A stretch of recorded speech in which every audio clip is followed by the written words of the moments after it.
Sekolah SD Negeri Kalijoso, beliau Ibu Eni Rombawani SPD, Bapak Ibu rekan guru karyawan SD Negeri Kalijoso yang saya hormati. Baik, pada kesempatan kali ini saya akan melakukan pembebasan modul 1.1 calon guru penggerak angkatan 4 Kabupaten Magelang tentang refleksi filosofi pendidikan menurut Ki Hajar Dewantara.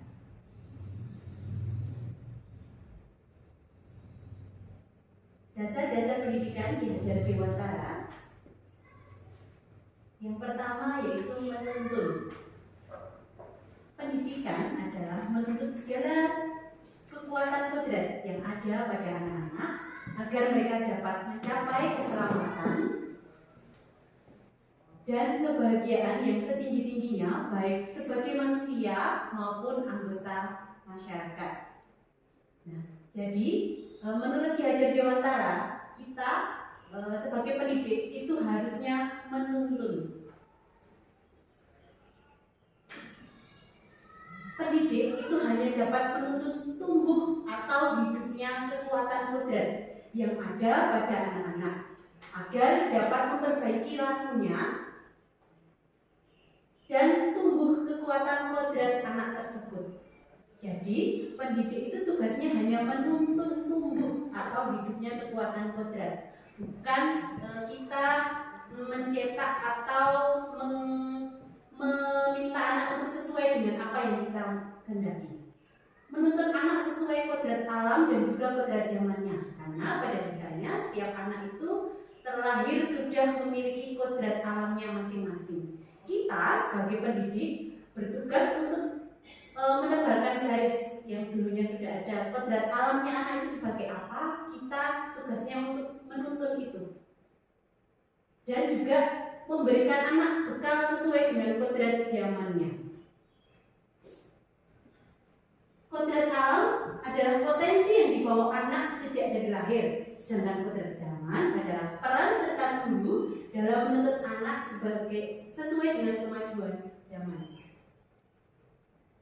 Seperti yang sudah kita ketahui bahwa Ki Hajar Dewantara memiliki 3 semboyan ini, guys. Ing Ngaso Sumrodo, Ing Madya Mangkaso, dan Tuturi Handayani, agar pendidikan itu dapat selamat dan bahagia sebagai manusia dan anggota masyarakat. Manusia merdeka adalah manusia yang hidupnya lahir dan batin tidak tergantung kepada orang lain, akan tetapi bersandar atas kekuatannya sendiri. Maksud dari pengajaran dan pendidikan yang berguna untuk kehidupan bersama ialah memerdekakan manusia sebagai bagian dari persatuan. Jadi kita harus bisa membuat anak itu merdeka belajar. Pengaruh pengajaran itu umumnya memerdekakan manusia atas hidup lahirnya, sedangkan merdekanya hidup batin itu terdapat dari pendidikan. Merdeka batin dari pendidikan, merdeka lahir dari pengajaran. Jadi kita sebagai pendidik harus bisa memerdekakan batin dan juga lahirnya.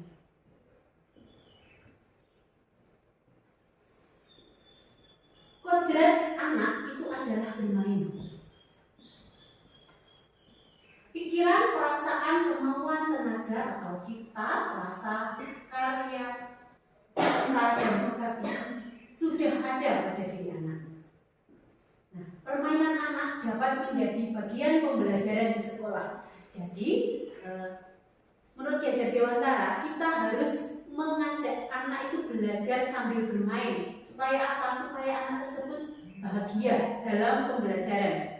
Sehingga anak tersebut benar-benar hadir sebetulnya dalam pembelajaran dan anak dapat menerima pelajaran dari kita dengan baik.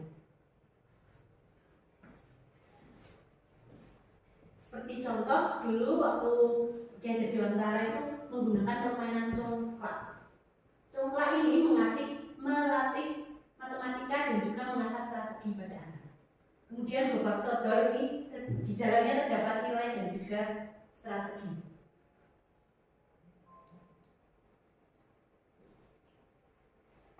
Dari segala ikatan dengan suci hati, bebas dari segala ikatan dari segala suci hati mendekati sang anak bukan untuk meminta sesuatu hak, melainkan untuk berhamba kepada anak. Mungkin Bapak Ibu semua kurang setuju dengan kata menghamba pada anak, tetapi menghamba pada anak yang dimaksud ini adalah bagaimana cara kita mengetahui karakteristik anak itu seperti apa. Jadi kita sebagai pendidik menyesuaikan anak itu seperti apa, bukan murid yang menyesuaikan kita, tapi kita yang menyesuaikan anak. Anak bukanlah kertas kosong. Dulu kita mengenal teori tabula rasa, tetapi menurut Ki Hajar Dewantara, anak itu bukanlah kertas kosong atau bukan tabula rasa yang bisa digambar sesuai dengan keinginan orang dewasa. Anak itu lahir dengan kekuatan kodrat yang masih samar-samar. Nah, tujuan pendidikan adalah menuntut atau memfasilitasi dan membantu anak untuk menebarkan garis aman agar dapat memperbaiki lakunya untuk menjadi manusia yang seutuhnya. Nah, bagaimana cara kita menebarkannya? Tentunya di dalam kelas kita harus mengenal dulu karakteristik anak. Potensinya anak seperti apa, gaya belajarnya anak seperti apa. Kita telah mengetahui tentang multiple intelligence ya.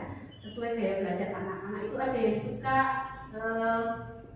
matematis, cerdas matematis berarti dia suka hitungan, ada yang sukanya kinestetik atau dia suka dengan gerakan, olahraga, dan juga banyak yang lainnya. Kita harus bisa menjadi fasilitator, memfasilitasi anak untuk belajar dan mengembangkan kodrat yang ada di dalam dirinya. Menebarkan laku anak dengan kekuatan konteks diri anak dan sosiokultural atau budaya. Seperti di daerah kita, anak-anak itu lebih suka ke kesenian. Jadi kita juga bisa menonjolkan ini sosio atau kultural budaya sesuai dengan yang ada di daerah sekolah kita.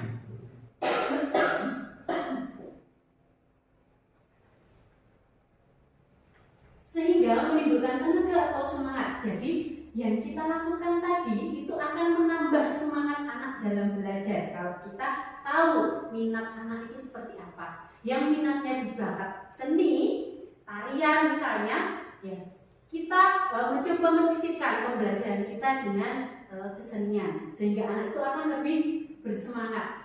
Budi pekerti watak karakter adalah bersatunya perpaduan harmonis antara pikiran, perasaan, kehendak dan juga kemauan atau cita, rasa, karya kasa, pekerti atau tenaga, sehingga menimbulkan keseimbangan atau keselarasan dalam hidup. Contohnya pada permainan gamelan dan juga kegiatan menenun. Nah, ini di negara lain, di Inggris ini gamelan digunakan sebagai sarana terapi narapidana.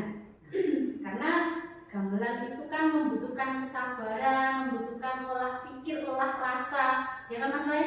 Kalau kita bermain gamelan itu benar-benar semuanya berpikir. Di negara lain digunakan untuk terapi narapidana. Menenun juga seperti itu. Seorang petani dalam hakikatnya sebagai kewajibannya dengan seorang pendidik itu sama. Yang menanam jagung misalnya, nah hanya dapat menuntun tumbuhnya jagung. Ia dapat memperbaiki kondisi tanah, memelihara tanaman jagung, memberi pupuk dan air, membasmi ulat-ulat atau jamur yang mengganggu hidup tanaman padi atau yang lain sebagainya. Nah, kalau ini kan di sini diibaratkan kalau kita sebagai petani menanam jagung, ya tumbuhnya akan menjadi jagung. Seperti kita sebagai pendidik, kalau kodratnya anak itu gaya belajarnya misalnya matematis, cerdas matematis, akan kita paksa dia untuk ke kinestetik, pintar olahraga juga tidak bisa. Jadi kewajiban kita hanya menuntun anak itu sesuai dengan apa yang sudah ada di dalam dirinya, sesuai kodrat alamnya. Nah, kita hanya bisa apa? Memperbaiki kondisi tanah kalau petani. Nah, kalau kita memperbaiki kondisi apa? Kelas kita. Dengan susunan kelas, dengan susunan tempat duduk mungkin agar anaknya tidak bosan. Kemudian mengajak anak kita untuk belajar di luar, di lapangan, atau kita ajak anak tersebut untuk bermain atau melakukan kegiatan yang lain yang konkret yang bisa membuat pengalaman belajarnya itu bertambah. Dan kita memberi pupuk, kita tanamkan di sela-sela pembelajaran itu, kita tanamkan nilai-nilai budi pekerti dan juga pelajaran sesuai dengan zamannya. Nah, ini sebagai contoh, kalau kita menanam jagung, ya tumbuhnya akan menjadi jagung. Seperti itu juga kalau kita menanam padi, tidak mungkin benih padi akan tumbuh jagung. Jadi kita tidak bisa mematok anak tersebut bahwa anak tersebut kurang pandai dalam matematika. Anak tersebut tidak bisa dalam olahraga, tidak mahir, dia tidak bisa mengikuti pelajaran misalnya. Itu kita tidak bisa karena setiap anak memang memiliki kodrat masing-masing. Maksud pendidikan itu adalah menuntun segala kekuatan kodrat yang ada pada anak-anak agar mereka dapat mencapai keselamatan dan kebahagiaan. Nah, yang kita ambil ini, mereka itu bisa selamat dan bahagia. Kadang kita bangga anak kita ranking 1, murid kita juara olimpiade, tapi kita lupa bahwa dia mungkin tidak bahagia hatinya. Mungkin ada passion lain yang ada di dalam dirinya. Menurut Diajar Dewantara itu kita harus menuntun. Tapi kalau di abad 21 itu kita harus kolaboratif, kritis reflektif, komunikasi, kreatif, dan inovasi. Nah, kalau tujuan Diajar Dewantara itu manusianya bisa selamat dan bahagia, tapi kalau di dalam abad 21 itu bisa well-being. Nah, ini. Di masa lampau pendidikan itu menuntun. Masa kini pendidikan itu dengan gotong royong, dengan kolaboratif, reflektif, dan juga kritis. Sedangkan di masa depan kita harus bisa menjadikan diri kita itu humanis, penuh kasih sayang, hati yang bersih, jujur, yang selamat dan bahagia. Nah, PR kita semua bagaimana caranya kita dapat melakukan pendidikan itu, kita dapat mengajar yang anaknya bisa, ini kita menuntun anak yang bisa kolaboratif, reflektif, dan kritis, dia bisa bergotong royong, dan akhirnya nanti kita dapat membuat karakter anak ini penuh kasih sayang, hati yang bersih dan jujur, serta mereka merasa selamat dan bahagia, tidak tertekan oleh suatu apapun.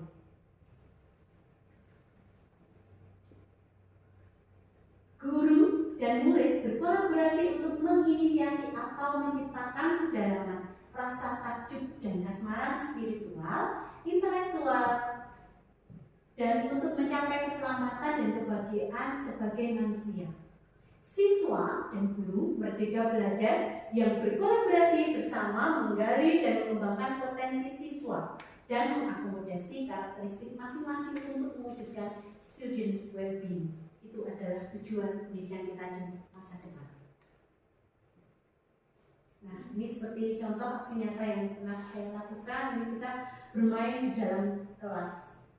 Nah, mereka kejar-kejaran, dikiranya apa tuh kok ramai kelas 5? Ternyata mereka sedang bermain.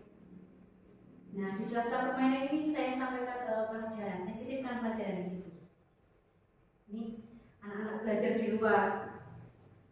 Saya ajak ke lapangan, kemudian mereka bermain.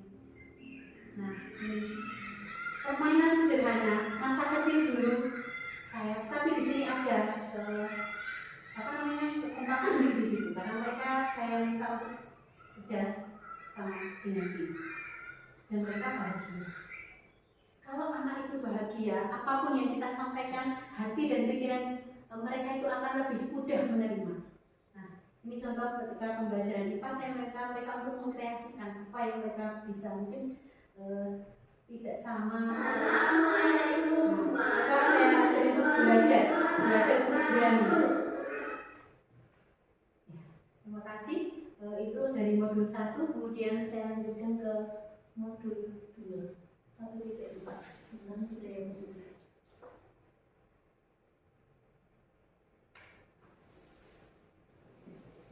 Nah, pada modul 1.4 tentang budaya positif,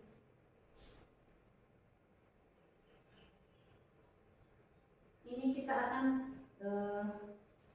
sama-sama membahas tentang budaya positif atau ekosistem positif. Kita ambil contoh perbandingannya dengan hidup tumbuh-tumbuhan seorang petani seperti sudah tadi saya sampaikan bahwa kita itu hakikatnya sebagai petani yang kewajibannya sama dengan seorang pendidik itu menuntun. Kalau petani tadi menumbuh kembangkan apa benih yang telah mereka tanam, sedangkan kita menuntut apa yang telah ada dalam kodrat anak. Menanam padi misalnya hanya dapat menuntut tumbuhnya padi, tidak dapat kita dapat memperbaiki kondisi tanah, memelihara tanaman padi, memberi pupuk, air, membasmi ulat seperti yang tadi saya sampaikan. Nah, itu sama dengan kita sebagai guru dengan variasi mengajar kita. Nah, di dalam eksplorasi konsep kita akan belajar tentang perubahan paradigma, stimulus respon lawan teori kontrol, kemudian arti disiplin dan tiga motivasi perilaku, keyakinan kelas, hubungan, kebutuhan dasar manusia, posisi kontrol, dan juga tentang segitiga restitusi. Nah, sekarang perubahan paradigma kegiatan. Coba sekarang saya punya sebuah kertas, Pak, buat dipegang dulu.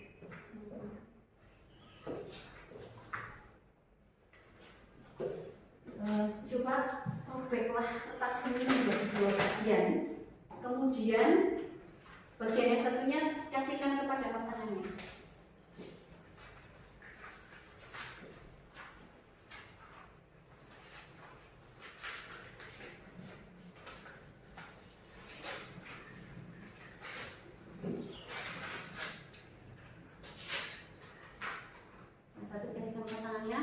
Coba Bapak Ibu tuliskan apa benda kesukaan Bapak Ibu mungkin. Tuliskan benda kesukaan Bapak Ibu. Tuliskan. Terserah, bebas. Kesukaan Bapak Ibu itu apa? Kalau sudah, coba Bapak Ibu remas kertasnya. Bebas ya? Bebas. Remas, lalu genggam seerat mungkin. Remas dan genggam seerat mungkin.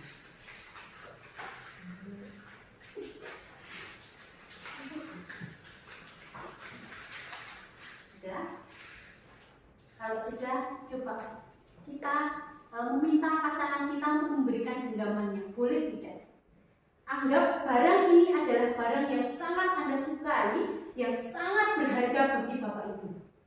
Kalau diminta oleh temannya, boleh atau tidak? Diminta atau dipinjam oleh temannya, boleh atau tidak? Boleh buatan Pak Sering, Frank? Kalau Pak Sering minta, boleh tidak? Boleh. Kalau Usun sama Bu Ana, boleh tidak genggamannya? Coba. Boleh.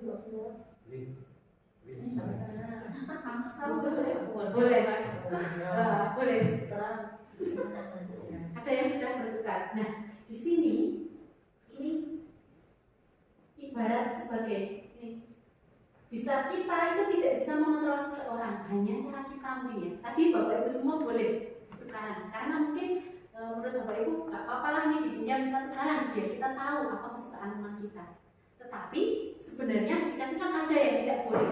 Tidak, ini milikku, ini berharga bagi saya dan tidak boleh diminta oleh orang lain. Nah, di sini ada ini paradigma stimulus dan teori kontrol. Yang intinya, bisakah kita mengontrol seseorang? Kita kan belum tentu bisa mengontrol seseorang. Tergantung cara kita bagaimana mengkomunikasikannya. Kalau stimulus respon itu kita mencoba mengubah orang agar berpandangan sama dengan kita. Padahal kita tidak bisa mengubah pandangan seseorang agar sama seperti kita. Tetapi di dalam teori kontrol, kita berusaha memahami pandangan orang lain tentang dunia. Jadi, kalau ini meminta orang tersebut untuk sama dengan kita, tapi kalau teori kontrol itu memahami pandangan orang lain tentang dunia. Perilaku buruk dilihat sebagai suatu kesalahan, itu menurut teori stimulus respon. Tetapi untuk menurut teori kontrol, semua perilaku itu pasti memiliki tujuan. Orang lain bisa mengontrol saya.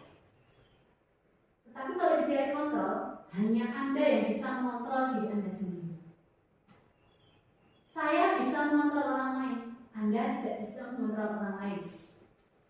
Pemaksaan ada pada saat bujukan gagal. Kolaborasi dan konsensus menciptakan pilihan yang baik. Nah, seperti tadi, misalnya kita akan meminta sesuatu milik orang lain, itu kesukaan kita. Dia tidak berkenan memberikannya kepada kita. Nah, kita berusaha memaksanya. Nah itu tidak boleh. Karena apa? Caranya bagaimana kalau kita ingin meminjam barang, misalnya punya Bu Ana ya, itu memang kesukaan Bu Ana. Tapi Bu Ana kalau cinta, Mbak, saya pinjam pulpen itu kesukaan. Tidak. Tetapi kalau kita berkolaborasi, mengkomunikasikan apa, Mbak, saya hanya mau pinjam pulpen itu untuk menulis sebentar atau apa, mungkin dengan komunikasi itu beliau akan memberikannya. Model berpikir menang atau kalah, itu stimulus respon. Padahal dari kontrol itu model berpikir menang-menang. Jadi tidak ada menang kalah, tapi menang-menang. Kayak simbiosis mutualisme, saling menguntungkan. Tidak ada yang dirugikan. Nah, apa makna disiplin? Kita kalau bilang disiplin itu, anak yang disiplin itu yang tidak pernah telat, yang tidak pernah pulang lebih awal. Sebenarnya kata disiplin itu adalah belajar. Makna dari berkonotasi dengan disiplin diri dari murid-murid menurut Shriver dan Plato. Disiplin diri membuat orang menggali potensinya menuju sebuah tujuan, apa yang dihargai. Namun dalam budaya kita, makna kata disiplin telah berubah menjadi sesuatu yang dilakukan seseorang pada orang lain untuk mendapatkan kepatuhan. Nah, ini yang harus kita ubah. Kecenderungan umum adalah menghubungkan kata disiplin dengan ketidaknyamanan. Disiplin itu kita tanamkan dari diri kita sendiri. Ada juga teori motivasi perilaku manusia. Untuk menghindari ketidaknyamanan atau hukuman, apa yang akan terjadi apabila saya tidak melakukannya? Ini termasuk motivasi dari eksternal. Kemudian untuk mendapatkan imbalan dari orang lain atau institusi, ini juga masuk dari eksternal. Jadi kadang kita seorang manusia berperilaku itu memiliki motivasi eksternal. Itu tidak terjadi dalam dirinya sendiri.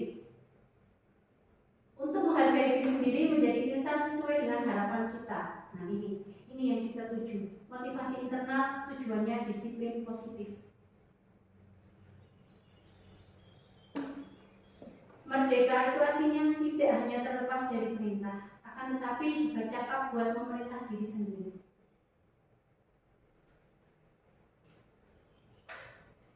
Di dalam budaya positif, di dalam kelas kita itu harus dulu kita memiliki peraturan kelas. Nah, kalau sekarang bagaimana cara membangun budaya positif itu dengan keyakinan kelas dan juga membuat lingkungan positif? Keyakinan kelas dan hukuman itu berbeda. Kenapa? Mengapa tidak peraturan saja? Mengapa harus keyakinan? Karena untuk mendukung motivasi intrinsik kembali ke nilai-nilai keyakinan yang menggerakkan seorang dibandingkan serangkaian aturan-aturan. Jadi lebih ke, kalau keyakinan itu kan kesepakatan bersama, tetapi kalau peraturan itu suatu hal yang harus kita patuhi. Nah, menurut Genjar Dewantara seperti ini. Kalau dulu di dalam kelas itu ada peraturan, selalu kembalikan buku ke tempatnya. Nah, kalau di dalam keyakinan kelas, sekarang kita menggunakan nilai kebajikan yang dituju, yaitu tanggung jawab misalnya. Nah, tanggung jawab dalam apa? Misalnya kita habis membaca buku di perpustakaan ya. Wujud tanggung jawab kita ya mengembalikan buku tersebut di tempatnya. Dilarang mengganggu orang lain. Nah, ini kita ganti dengan menghormati orang lain dan diri sendiri. Hadir di sekolah 15 menit sebelum pembelajaran dimulai. Nah, ini kita ganti dengan menghormati orang lain, komitmen pada tujuan dan kita berkomitmen bersama. Ada tindakan guru mencatat 100 kali di dalam buku kalimat saya tidak akan terlambat jika ada anak yang terlambat. Nah, ini adalah salah satu contoh hukuman. Lari mengelilingi lapangan basket saat terlambat hadir di sekolah, ini adalah hukuman. Iya, ini hukuman kalau ini terjadi di dalam kelas. Tetapi kalau ini terjadi pada saat pembelajaran olahraga dia telat, ya ini bukan hukuman, tapi ini adalah sanksi atau konsekuensi.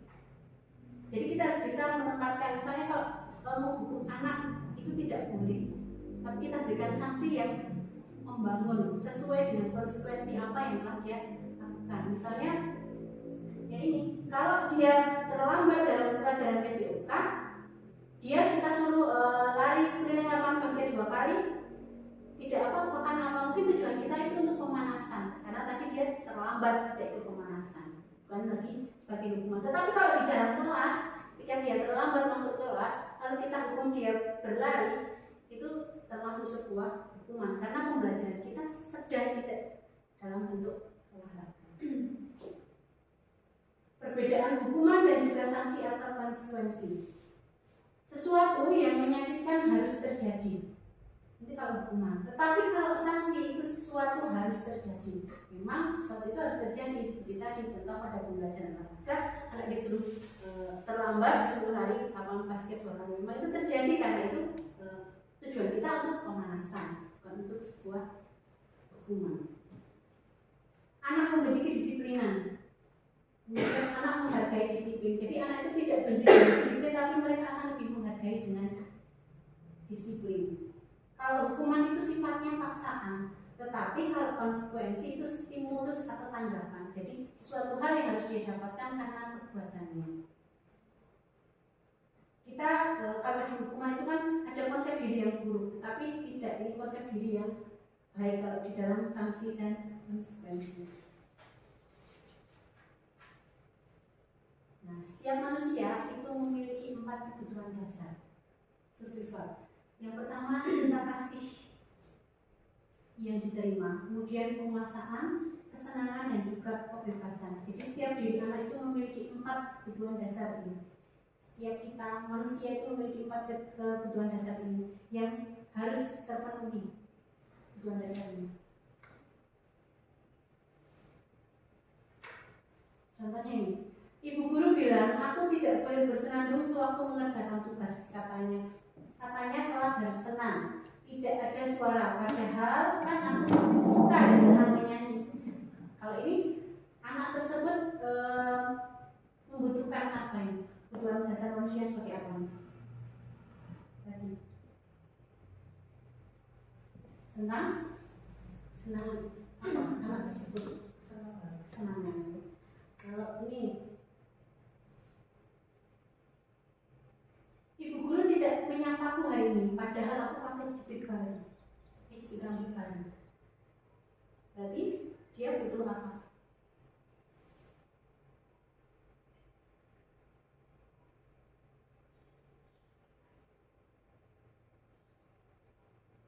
Anak tersebut ingin disapa, berarti dia butuh cinta kasih sayang ya, dalam saya bisa.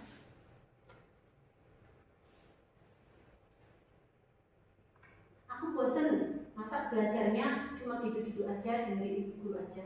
Berarti dia ada butuh apa? Aku sebel, gambarku tidak rapi, malah ibu guru nunjukin ke teman-teman di depan kelas. Anaknya sebel, ternyata kita melihatkan gambarnya yang tidak rapi. Berarti dia ingin kebutuhan dasarnya sebagai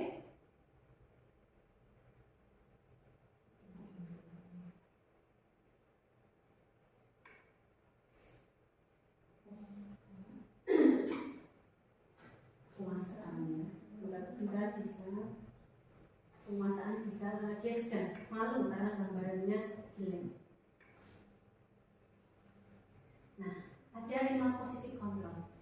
Yang pertama itu penghukum, menggunakan hukuman fisik atau verbal. Yang selanjutnya itu membuat orang merasa bersalah. Kemudian teman atau guru di posisi tidak menyakiti murid, berupaya mengontrol atau persuasif. Kemudian monitor atau pemantau, mengawasi, bertanggung jawab atas perilaku orang yang diawasi berdasarkan dengan aturan dan konsekuensi. Mengandalkan perhitungan, catatan data yang digunakan sebagai bukti atas perilaku seseorang. Kemudian juga sebagai manajemen. Kita sebagai guru itu harus bisa berada di 5 posisi kontrol ini. Kadang kita sekarang ini sebagai penghukum. Kadang kalau anak itu melakukan kesalahan, kita sering memberikan mereka hukuman atau sanksi. Padahal itu sebenarnya tidak boleh dan harusnya kita ada di posisi ini, posisi manajer, posisi mentor di mana guru berbuat sesuatu bersama murid, mempersilahkan murid mempertanggungjawabkan atas perilakunya, mendukung murid menemukan solusi atas permasalahannya sendiri, membimbing murid untuk dapat mengatur dirinya sendiri. Jadi kita harus bisa memposisikan diri kita ini seperti ini, manajer.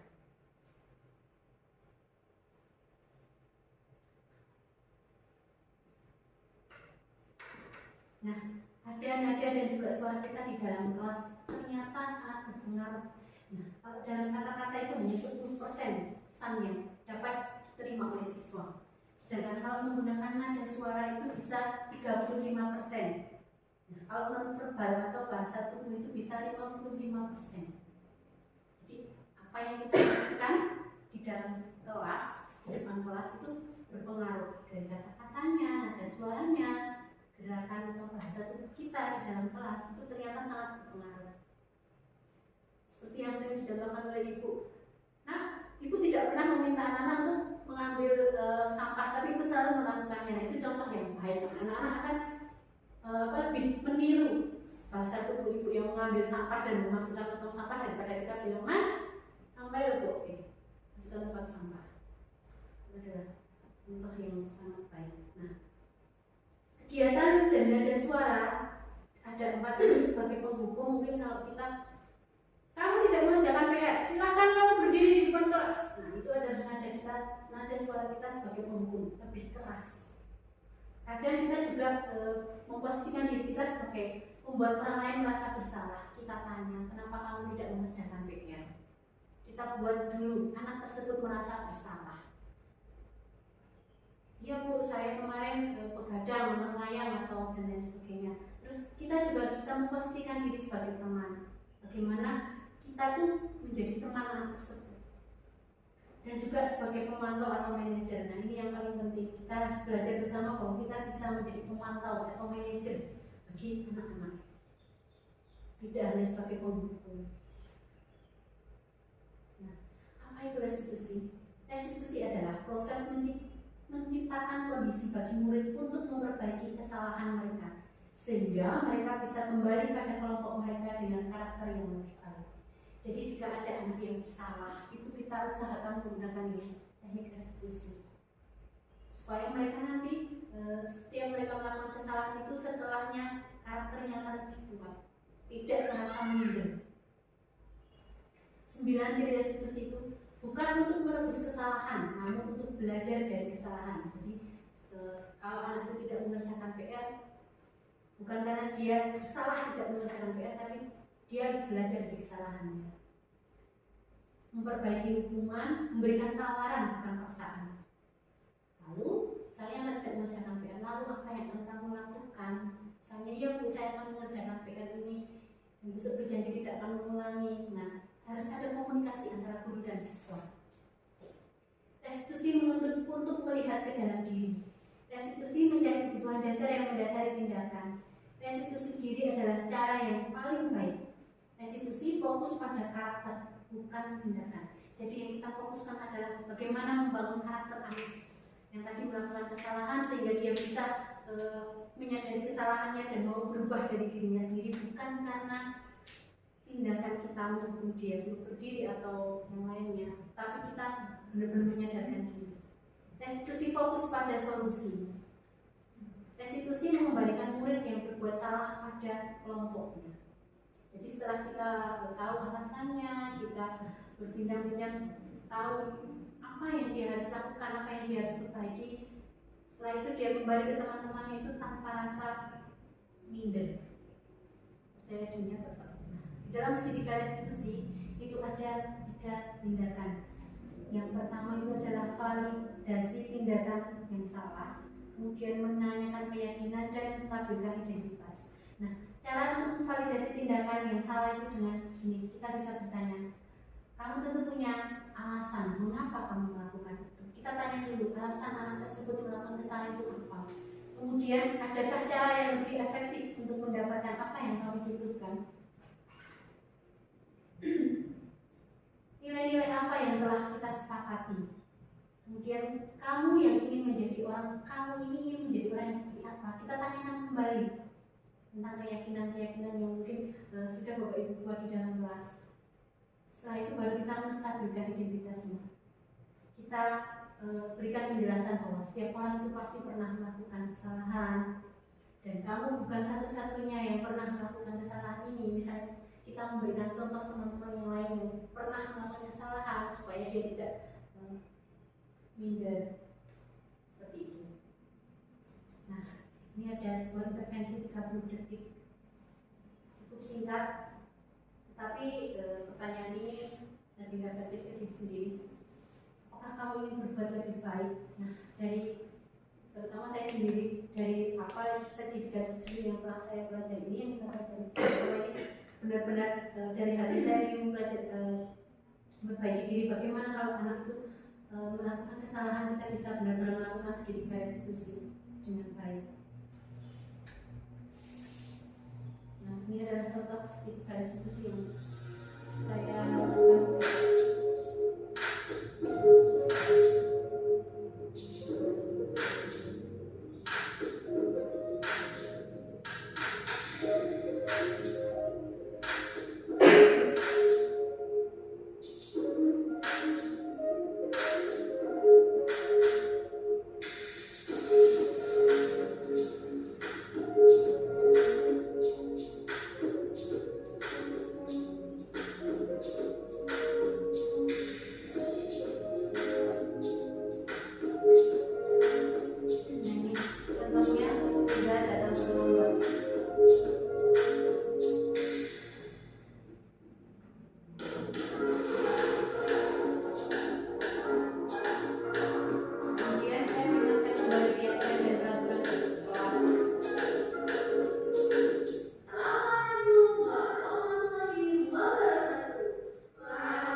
Intrinsik. Terima kasih, demikian yang dapat saya sampaikan. Kurang lebihnya saya mohon maaf. Saya akhiri. Wabillahi taufiq wal hidayah. Wassalamualaikum.